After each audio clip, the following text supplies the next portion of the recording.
दुलाराय बर' फरायसा आफादनि बानजायनायाव आरो हांख्रायनाय बायदि जिहेतु जोङो बे 6 दानाव जि बिसायख'थि आय'गा थांनाय 1 जानुवारिनिफ्राय आसामनि बिधान सभा आरो लकसभा दाफामनायनि जे खामानि मावदों बेखौ नोजोर बोनानै 7 जानुवारि 2023आवनो गासै माहारियारि आफाद राजखान्थि गौथुमफोरखौ जों हांख्रायदोंमोन काजलगाव चिराङाव आरो बेयाव सावरायनाय जादों। बिनि उनाव दुलाराय बर' फरायसा आफादा सुप्रिम कर्ट अफ इन्डियायाव 3 एप्रिल 2023आव जोङो रिट पिटिशन इंटरलोक्यूटरी एप्लीकेशन जों फाइल खालामदों आरो बे रिट पिटिशन बायदियै 11 जुलाइ आरो 2 मेआव हियारिं जादों, आर्गुमेन्ट जादों आरो भारतनि बिसायख'थि आयोग election commission of India Assam सरकार भारत सरकारखौ पार्टी रेस्पन्डेन्ट पार्टी खालामनानै बिथांमोननो नटिस अर्डार जारि खालामदों जे बिनि सायाव कमिशन भारत सरकार आसाम सरकारा सुप्रिम कर्टआव फैनानै बिनि सायाव गावबा गावनि रिप्रेजेन्टेशनखौ होनांगौ आरो बे नटिसखौ बिथांमोना मोनदों आरो दिनै 20 तारिख जुन बे ड्राफ्ट खसराया दिनै ओंखारबाय आरो ओंखारनायनि उनाव जों नुबाय जे जों दाबि होनाय क'क्राझार लकसभा समस्तिखौ एसटि लाखिनांगौ, बिटिआरआव समस्तिखौ बांहोनांगौ, दिनै 15टा समस्ति जों मोननो हादों। बे मोननै जि जोंनि दाबिमोन बेखौ कमिशना मानिना लानायनि थाखाय जों कमिशनखौ धन्यबाद बावदों। फारसेथिं जोङो दाबिनाय बायदि उदालगुरि लकसभा समस्तिखौ जोंखौ बन्चित खालामदों। बेखौ बिथांमोना दरं लकसभा मुं होनानै बिटिआर आरो नन बिटिआर दाजाबनानै समस्ति दादों लकसभा, बेखौ जों मानिनानै लायाखै आरो दिनै जों स्ट्रंलि बेखौ रिएक्शन खालामदों। बिटिआरआव 6टा बिधान सभा समस्तिखौ एसटि रिजार्भ खालामदों, किन्तु जों दाबि होदोंमोन जे बे 10टा जानांगौ, बेयो बांनांगौ, किन्तु आसामाव गोबां एसटि रिजार्भेशन खालामनाय जादों, बिटिआरआव बांहोआखै। बिनि सायावबो जों खुद्रिनाय आरो दुखु मोननाय आरो बेखौ जोङो रिएक्शनखौ होदों। फारसेथिं आसामनि गुबुन गुबुन समस्ति गहपुर, सथिया, ढेकियाजुलि, जोंहा डिफु बा मरिगाव बा गुबुन गुबुन माने बिधान सभा समस्तियाव बर'खौ बोफ्लेनानै बर'खौ माइनरिटि खालामनानै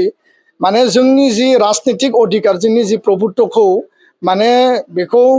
माने डेमेज खालामनानै बिथांमोना भाग भाग गुबुन गुबुन समस्तियाव राननानै होदों। बिनि थाखायबो जोङो स्ट्रंलि रिएक्शन खालामदों आरो बे गासैबोखौबो लानानै दिनै दुलाराय बर' फरायसा आफादनि हांख्रायनाय बायदियै बर'नि माहारियारि आफादफोर, बर' थुनलाइ आफाद, आबोफ, हारिमु आफाद, college teacher association, primary teacher association, ex NDFB forum आरो जेसेबां दङ मोन 13 माने माहारियारि आफादफोर आरो लोगोसेनो बर'नि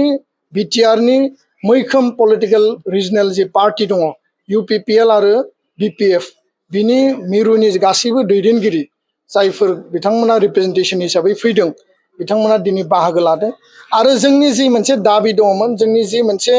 एजेन्डा दङमोन, माहारिबाद, माहारिनि थामोनथा रैखाथि, राजखान्थियारि जि मोनथाय, बिटिआरनि राजखान्थियारि जि 6 सिडिउलनि जि स्टेटासनि मर्यादा,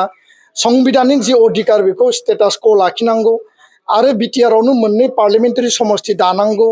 बे गासैबो बाथ्राफोरखौ दिनै जों प्लेस खालामदों आरो गासैबो माहारियारि आफाद पलिटिकेल पार्टिनि मोनसे आवाज, मोनसे सिद्धान्त, मोनसे डिसिसन, बयबो जातीयताबादनि थाखाय दिनै सेक्रिफाइस खालामनो आरो जातीयताबादनि थाखाय इउनाइटेडलि फाइट खालामनो थाखाय दिनै माहारियारि आफाद पलिटिकेल पार्टी बयबो एखे सिद्धान्त, एखे आवाज दिनै दैखांदों आरो बेखौ जोङो गोजोननाय मोनदों आरो बेखौ जों वेलकाम खालामदों। दा बेखायनो दिनै जोङो बेयाव गासैनिबो नुजाथिनायाव हांख्रायनायाव जिखिनि डिसिसन लाबाय बे डिसिसनखौ जोङो 11 तारिखआव इलेक्शन कमिशन अफ इन्डियानो 11टा बाजियाव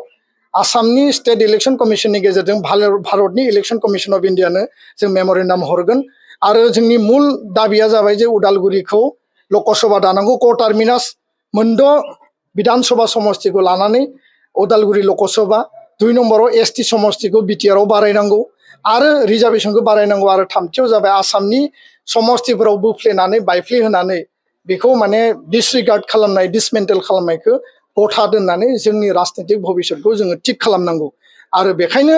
जोङो बुंदों जे BAC accord, BTC accord, BTR accord आरो फारसेथिं एबसुनि बड'फानि जि सोमावसारनाय 6 बोसोरनि बिएलटि आन्दलन, एनडिपि आन्दलन, बे गासैनिबो जि जोंनि सेक्रिफाइस, जोंनि मुंख्लंनि जि बेसेनखौ बिथा खालामनानै राजनितिक भबिष्यतखौ जों थिक खालामनांगोन खारन बियो इलेक्शन कमिशन अफ इन्डियानि जि प्रसेस बे जाबाय मोनसे कन्स्टिटिउशनेल डेमोक्रेटिक मोनसे प्रसेस आरो बेयाव बयबो जोंनि प्रिन्सिपाल जोंनि प्रफेसर जोंनि इन्टेलेक्चुवेल्स बिथांमोना दिनै बाहागो लादों खारन बे कन्स्टिटिउशनेल प्रभिजनखौ जोङो मोननांगोन आरो राजनितिक भाबै जों जिहेतु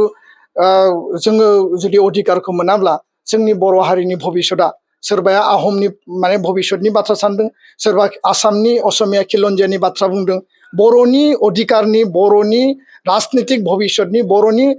पलिटिकल राइट्स एन्ड प्रिभिलेजनि सेल्फ डिटारमिनेशननि थाखाय बड'लेण्ड आन्दोलन जादोंमोन बिनि भबिष्यतनि बाथ्राखौ जों बयबो साननांगोन आरो बे बाथ्राखौनो बयबो आबेगिक भाबै खोब लजिकेलि खोब आर्गुमेन्ट आरो खोब जोंनि जिखिनि राइट्स एन्ड प्रिभिलेजनि बाथ्राखौ बयबो प्लेस खालामदों आरो बेखौनो बिथा खालामनानै एबसुआ बयनिबो मददजों जइन्ट मेमरेन्डाम जों होगोन आलादा आलादा बै मेमरेन्डाम होगोन आरो जिखि जेराव मेमरेन्डाम होआ मानो मोनसेल' स्पिरिट जागोन आरो बे बाथ्राखौबो जों दिनै आपिल खालामदों जे डिलिमिटेशनखौ लानानै जोंनि गेजेराव जाहाथे बाद बिबाद थाया जोंनि गेजेराव जाहाथे हाब्रु सारलायनाय जाया जोंनि गेजेराव सोरखौबा जाहाथे बेबायदि रायलायलायनाय नांलाय खमलाया जाहाथे दिनैनिफ्राय फैया आरो बेखायनो जोङो जातिनि सार्थआव माने अलखदनि समाव खौसे जानायनि जि मोनसे नेरसोन दिनै जों बेखौ बेयाव मोननो हादों आरो खौसेथिखौ बिथा खालामनानैनो गासैबो पलिटिकेल सार्थखौ मोनसे जायगायाव दोनथ'नानै दिनै बयबो जातिनि सार्थआव दिनै गसंनायखौ जोङो गोजोननाय मोनदों आङो गासै बर' माहारिखौ बे खौसेथिनि जि मोनसे प्रसेस बेयाव बयखौ बाहागो लानो खावलायबाय जायफोर आफादफोरा दिनै बाहागो लाबाय बयखौबो आङो धन्यबाद जासिदों 2023-24 सोलोंथाइ बोसोरनि थाखाय गोदान मुं थिसननाय लानानै फैदों डन बस्क' डिग्री कलेज साफागुरिया देग्लायनिफ्राय डन बस्क' डिग्री कलेज साफागुरियाव बेचलर अफ आर्ट्स एबा BA नि सेथि सेमिस्टारनि गोदानै मुं थिसननाया दायो सोलिगासिनो दं चिरां जिल्लानि साफागुरियाव थानाय डन बस्क' डिग्री कलेजआ देग्लायनिफ्राय BA थाखोनि सेथि सेमिस्टारनि थाखाय गोदानै एडमिशन लानायजों लोगोसे बड', इक'नमिक्स, इंलिश, एडुकेशन, हिस्टरी आरो पलिटिकल साइन्स आयदानि थाखाय BA अनार्सनिबो खाबु दं गोग्गो सोलोंथाइनि थासारिजों लोगोसेयैनो डन बस्क' डिग्री कलेज साफागुरियाव आलादा आलादायै हौवा हिन्जावनि थाखाय हस्टेलनि खाबुबो दं जुदि फरायसाफोरा डन बस्क' डिग्री कलेज साफागुरियाव BA सेथि सेमिस्टारनि थाखाय गोदानै एडमिशन लानायनि सायाव आबुं बाथ्राखौ मिन्थिनोब्ला नैबे मबाइल नम्बर 9365519559 आव थोंजों सुला लानो हागोन